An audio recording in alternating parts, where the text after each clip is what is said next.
it's been quite a while since I uploaded. March has been a very dodgy uploading month for me for various reasons, but essentially I've just been really busy. But I am going to try and get back into the swing of things because I do love filming and uploading and talking to you guys. And I thought, what better way to get back into the swing of things than with a tag video. And the tag I'm going to be doing today, as you can tell from the title, is the Not a Booktube Newbie tag. This is sort of a spin-off from the Booktube Newbie tag, and I never did that when I started out on Booktube. And this was created by Clever Fox, and I will leave her linked down below in the description. I was tagged by Katie from Books and Things, whose channel I love, so you should definitely check her out because she will be linked down below as well. So the first question is, how old is your channel? And my channel is coming up to around 2 years now, I think.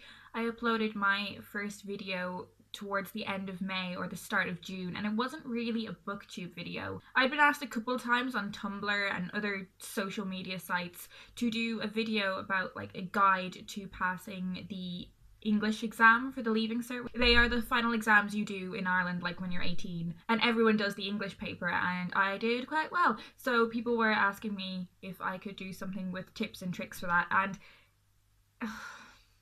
I find that video so cringy because I'm so not confident and not comfortable, and I'm not used to talking in front of a camera, and the jump cuts are terrible, the quality's awful, my hair is shit.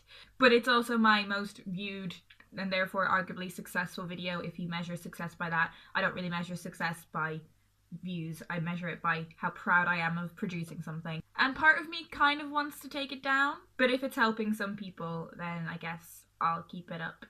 Question 2 is, what are your favourite videos to make? And I really like making sort of in-depth analytical discussion videos. One of the videos I'm most proud of is my discussion of gender in Anne of Green Gables, and I'm also really proud of my Parenting Potter series. There will be more of Parenting Potter, I promise. Probably in like the summer when I've got more time and that part of my brain, that analytical, like literary theory part of my brain, isn't being consumed by my university work. I really love talking about text in depth, so I really enjoy making those videos, and I'm really looking forward to the time where I've got more energy to devote to those. I also really enjoy making wrap-ups because one of the reasons I love Booktube so much and making Booktube videos is that it's a way for me to chronicle and keep track of my reading. So I really enjoy making wrap-ups as well. Question 3 is, what piece of advice would you give to someone who is thinking about starting up a Booktube channel?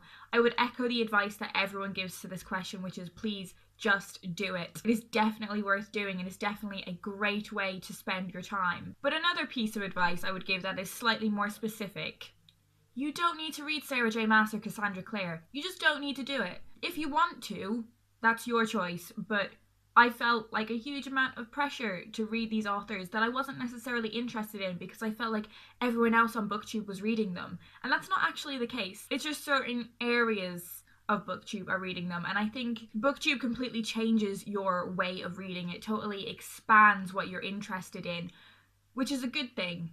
But don't feel pressure to read something that you don't want to read just to fit in. And I guess that extends to a wider piece of advice of talk about what you love and what you're interested in. That authenticity is the best way for you to have a great experience with Booktube. Make the shit that you want to make and read the shit that you want to read.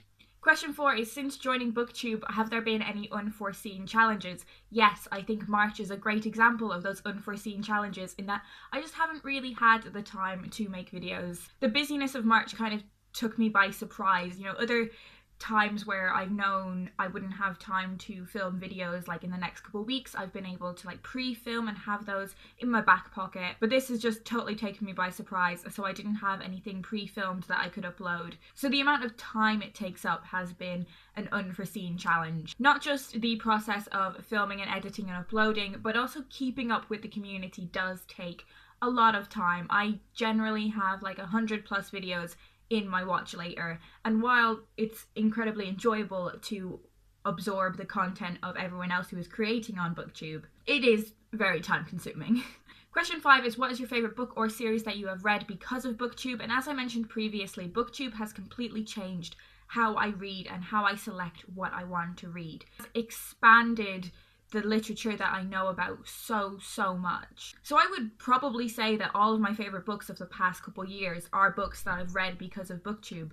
But a couple that really stand out for me are The Tidal Zone by Sarah Moss, because I'm not sure if that was something that I would have picked up without people really recommending it to me. I would also put The Museum of You by Cara Spray up there as well. 6 is overall, what is your favourite aspect of Booktube? And I would definitely say it's the community of Booktube. I would say it's how much everyone supports each other and loves each other and bigs up each other's content. But being immersed in a community where everyone shares this common thing, but we all love it so intensely. I love telling people about a book I read because they recommended it, and I love doing buddy reads with people. The community is so warm and lovely. Question 7 is, want to share the Booktube love, recommend a Booktube newbie. Immediately this person came into my head when I read this question, and that is Lauren Elwood, and of course I will leave her linked down below. She is a South African booktuber, and I think if you like my videos you'll probably like hers as well. I think we have some similar sorts of tastes. I think her videos are just really great, and she has less than 600 subscribers I think, so you should definitely go check her out. Question 8 is, who do you tag? And I'm not going to tag anyone specific because I feel like I'm the last person who isn't a newbie to have done this tag. What is the cutoff for a newbie? Is it like a year? If you've been on Booktube for over a year and you haven't done this tag yet, I recommend you do it, so let me know if you do and I will definitely check out that video. Totally back into the swing of things with filming now. If you'd like, be sure to start a chat down in the comments and I will talk to you guys in a few days.